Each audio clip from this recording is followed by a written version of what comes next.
Now, the rest of the story.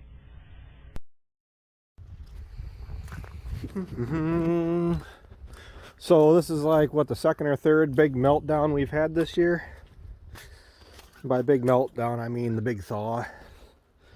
We finally got out of the single digits for a while. The current lot dynamics we have going on. Of course, we got this one. It's kind of an oddball, a goofball. It's a heifer that Mom acquired last year, and I mean, I guess if she makes something, she makes something. We don't have really much of anything invested in her. We got the 3 bulls over there. They're on the inline feeder. They're cleaning up some of that average quality hay that I have, that I brought up from down below, and then I gave them a bucket of corn, a 50-50 mix of shelled corn, and then that feed that I got from Tim Martin. And we're finally starting to use the stuff. I've been using it for a little while now, but I gotta get the feed bunk moved back out here for these guys, because that's why they're bawling, because they saw the bulls get some of it, and I didn't take the time to bring my bunk feeders out here because we had to get the bulls away from the cows. We had the two black ones were out at Ryan's place. The one was from my dad's place, with my dad's herd. Technically the red one wasn't with my dad's herd. We brought him back up because of his foot issue, got that straightened out. But my brother Ryan, you guys all know him, has a bunch of calves out at his place because of issues with the bull that got tested, whether or not he was working properly. Well, it turns out he wasn't working properly. Well, something magical must have happened, and everything started working properly. And now all of a sudden, my brother's, was it 9 or 10 open cows, whatever it was, are dropping calves. And the reason we know it is because we tagged all the cows that weren't bred. The upsetting thing I'm seeing in here is, I'm just going to call this one my lot mother, or the lot sisters, because she's the oldest one here, hands down. She's been around since 2013. She was a feeder calf. She was born in 13. She was a feeder in 2014. Bought her off my grandpa's estate. And I mean, she's actually been a really awesome cow. I mean, these two, I mean, it's not proper management, I guess, or herd management, but these two will never be called out. They never produce calves ever again. That's fine. I'll put them down in one of my pastures close to the house, and they can keep the grass mowed off around my house. And this one is actually out of 2015. I had a herd of about 100 head or whatever so of beef heifers, and the only reason she stayed around is because she was a beautiful heifer, and the reason she's got a blue tag is because she was so chill. I cut her old tag out and put a new tag in.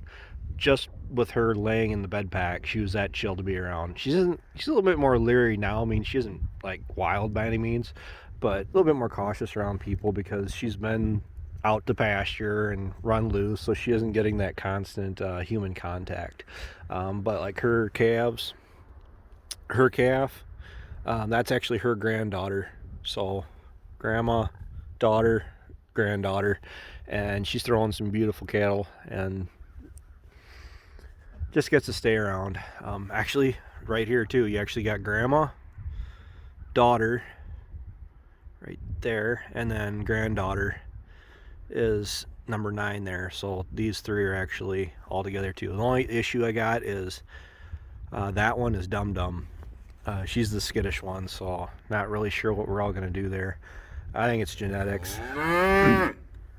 So these guys, I'll get them back on the corn mix program, and we'll do a video on talking about the stuff that we got sent up here from Tim, because it's been up here for a while, and just the timing for when we wanted to start using it. Ryan has already made his video with the stuff that he made using it by mixing it in and everything, but we're using it for the cows. It's that cotton seed.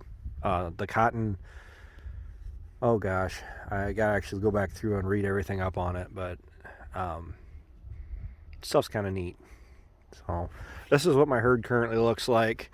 We're running cattle through the chute on Friday out that way, and then these guys have to be run through the chute. I want to preg check everybody.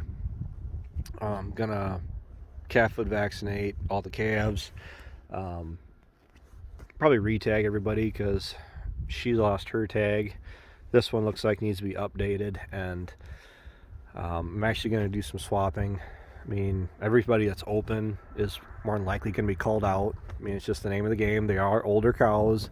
I was very much aware of that, but it still burned me a little bit. But I have, 8 beautiful heifers out of these guys this year, so I'm really happy with that. The plan is, Dad's actually got a few red cows in his herd, assuming that they're bred and everything, but I'm actually going to swap out some of the black cows with the red cows and try to get more of a red, not necessarily 100% red Angus, but some more of a solid red herd up here. That's really just what I want, and that's what Rocky, the Red Bull over there, is for.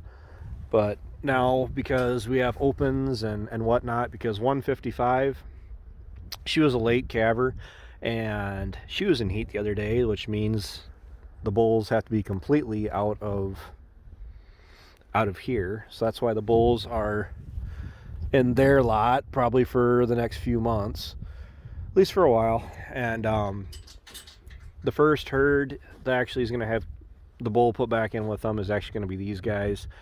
June 1st to August 1st is when I like to put the bulls in with mine.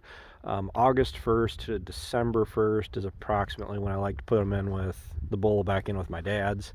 And then Ryan, I'm not entirely sure what he aims for. I'm pretty sure Ryan is the June 1st to August 1st time frame also. So everybody looks good. I mean, that one's got a little bit of red to him. Her, I don't got any of the steers in here, and I know I got a couple cows that are open. Whoops, she's getting called out because, obviously the bad leg. Gonna make them clean up what's left here. You guys can actually tell this is from that reclaimed bottom ground, and I didn't think they'd eat as much of it as they did, but actually he's making some pretty nice feed. They're not hurting on it by any means, and plus you have the corn fodder they've been getting, which they're going to be fed again tomorrow. But I don't know, for being the first part of February, we don't have a whole lot of snow out there, and it is actually melting off. The rest of this week we're out of the single digits and we're up into the 30s and 40s, and it's actually getting soft and muddy. But we're gonna hold off on getting too excited about spring just yet. About another month yet before I really start cheering for it. About another month before I start really getting serious about checking fence. But I'll go run around, make sure they're all free of trees and broken wires, and I'm gonna try to get that done as soon as we can, especially before it starts to green up, so that way you can actually see the fences without having to literally walk up on them through all the brush and whatnot. And then getting the planters out, getting the equipment ready, and changing some things around in the machine shed and whatnot. So, all right, my fingers are officially getting cold, and I gotta go find Calvin because he's been chased out of the lot enough now that he knows not to come out here and bug the cows, because the cows will chase him. So, thanks for watching. Thanks for tuning in. Take care. Take it easy. I'll talk to you guys later.